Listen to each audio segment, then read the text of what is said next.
it's Jenn, Board Game Librarian. I'm here with another book review. Woo! On a roll.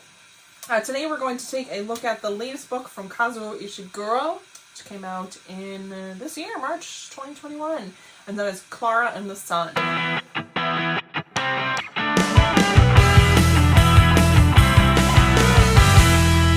So Klara and the Sun, all kinds of, it came out in March 2021.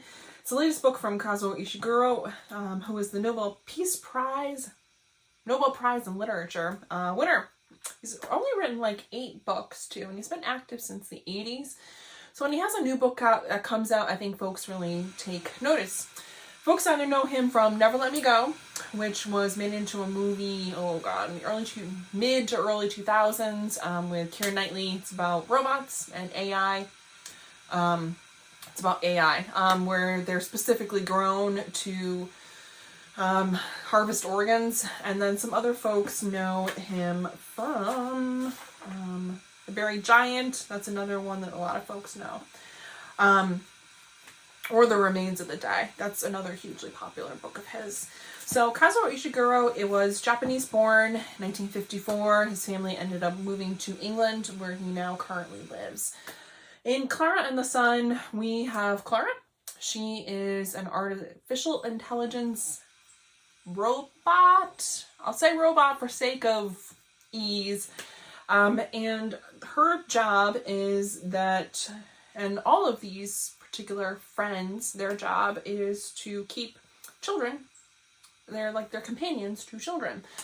We live in a slightly dystopian world here. This is categorized as science fiction, but we'll talk about that at the end. But it's a world that is pretty close to ours. So all of Ishiguro's worlds are very close to ours, but there's like 1 or 2 things that make them different, so they're not reality.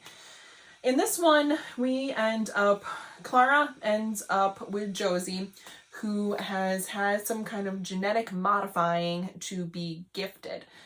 So she doesn't go to school. She goes to school at home on her tablet, as Clara says, and she doesn't interact with other children at all. Her neighborhood friend is not gifted and wasn't chosen, and we see a difference in how they interact with each other. Our book opens up with Clara in the store window, and she is a very thoughtful and introspective robot, AI. She notices how people act when they're walking by the shop window. She notices how they interact with each other, facial expressions, hand gestures, movements, body language. She notices a lot of those things. And she helps develop because of that. So all of these AIs are powered by the sun. So they have a very direct correlation with needing the sun. And Josie comes by one day. Josie is a young teenager at this point, and she sees Clara in the window, and she wants Clara.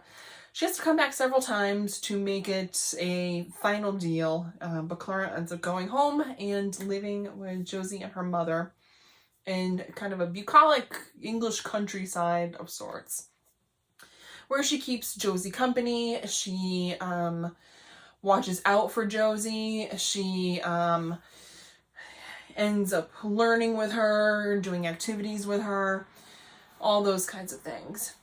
But something's wrong with Josie, and Josie isn't well. Whatever kind of modifying or medication her mother and father had agreed to have Josie have to be this kind of chosen, gifted child, makes Josie very sick. Josie's sister, who had also been gifted, chosen, had died from this particular treatment and modification. So it can be very serious, and it can be very life-ending. But Josie is young, and she's doing very complicated math and science. There's a lot of very particular scenes in this book, which Kazoo Ishiguro crafts on purpose. He does that very intentionally in all of his books. One of the early scenes is when Josie has children our own age over. It's set up. It's like an organized, hey, let's get these kids together and have them interact so they know how to interact with other people. And it's like a thing, these outings and these gatherings. And, you know, Klara is there, and she's there to observe and just kind of how the parents are interacting with each other and how the children are interacting with each other. There's also another scene where Josie ends up being very ill and she can't go on a day trip, and Klara goes instead with the mother, and it's at a waterfall. And there's a very unsettling scene where the mother is having Klara pretend to be Josie. And this has to tie in with a larger part of the book towards the end. There's also a lot of scenes with her neighbor Rick, and Rick is a teenage boy. He is also very bright, but it becomes very apparent, and the more you read too, that Rick's opportunities are very limited to him because he wasn't lifted. And that's the official term. He wasn't lifted. So we have in here some class issues, we have in here some education issues, and we have in here at the heart of the book, really, and Ishiguro does this with many of his books, what it means to be human. And I think this is a really super big question because we're seeing everything from Klara's eyes, of course. And when Klara isn't able to figure something out, or something is challenging, or a new emotion, or a new scene for her, her vision becomes pixelated. And you can see how hard she is trying to figure that out. That's similar to how we would do it too, I think. You know, our vision is pixelated, but our thoughts are jumbled, our brain isn't settled, we might become anxious or depressed. Klara really is the most human out of all the characters in this book. Klara has empathy and understanding. She connects to people. She understands them. She takes verbal and nonverbal cues from people as well. She translates them into language that makes sense to her. And she's sensitive, well-spoken, and asked eventually to become a human. And the humans in here are not very human. They can be very cruel to each other. And humans are very cruel to each other. Not our best selves. And that's true of everyday life. So Klara is the hope in this book. And she goes out and prays to the sun, which again, she relies so heavily on to be solar powered and solar lit. And she uses the sun almost as like a godlike figure where she says, you know, I will do this. If I do this, you will heal Josie.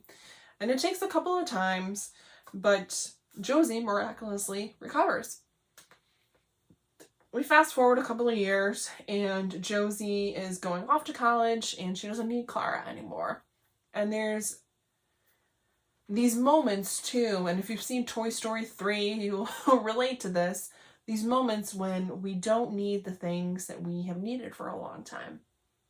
Whether it's people or stuff or an AI like Klara, and how we deal with that. And if, you know, this stuff, the toys in Toy Story 3 could talk, how they feel about it. They are not essential anymore. They are not needed, not used. And it's tough. It's tough reading. It's tough thinking about that in your own life too. You know, people you've maybe cast aside because you didn't need them anymore. Things, you know, there's definitely nostalgia in this book. This book is science fiction. It has a science fiction tag on it.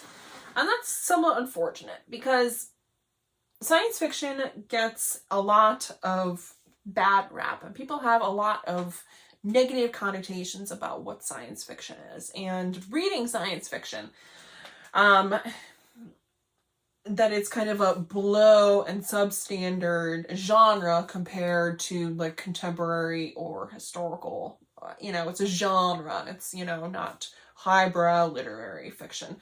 But I'll say again, Ishiguro is a Nobel Prize winner for literature, and science fiction tends to be his main wheelhouse. So there has to be something in this book, and in his books in general, that transcends the trappings of science fiction. And this, to me, again, was in a normal world, but had those couple of things that were very different. Otherwise, it would have been like everyday life here. So I would ignore that science fiction categorization on this book just because I feel like it's going to dissuade some people from reading this. Which is, as a librarian, it drives me nuts. Part of why I love doing book clubs is because it forces you to read things that are beyond your wheelhouse and expand your comfort zone when it comes to reading. This book was even picked for Good Morning America Book Club. Great pick. So if you've read Klara and the Sun, I'd love to hear what you have to say below. That's all for this week, friends.